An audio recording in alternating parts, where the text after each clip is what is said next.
HUDA ಕೇಸಲ್ಲಿ CM ಹಾಗೂ ಪತ್ನಿಗೆ ಕ್ಲೀನ್ ಚಿಟ್, ಕೋರ್ಟ್ಗೆ ಲೋಕಾಯುಕ್ತದಿಂದ ಬಿ ರಿಪೋರ್ಟ್, ಇಡಿಯಿಂದಲೂ ತನಿಖಾ ವರದಿ ಸಲ್ಲಿಕೆ. ಹೈಕೋರ್ಟ್ ಅಲ್ಲಿ ಇಡಿ ಸಮನ್ಸ್ ಪ್ರಶ್ನಿಸಿದ್ದ ಅರ್ಜಿ ವಿಚಾರಣೆ, ಸಿಎಂ ಪತ್ನಿ ಪಾರ್ವತಿ ಪರ ಸಂದೇಶ್ ಚೌಟಾ ವಾದ, 5,000 ಕೋಟಿಗೂ ದೊಡ್ಡ ಹಗರಣ ಅಂದ ಇಡಿ.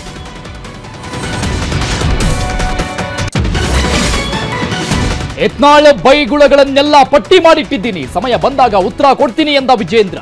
ಮತ್ತೆ ಯತ್ನಾಳ್ ರೆಬಲ್ ಬಣದಿಂದ ಸರಣಿ ಸಭೆ.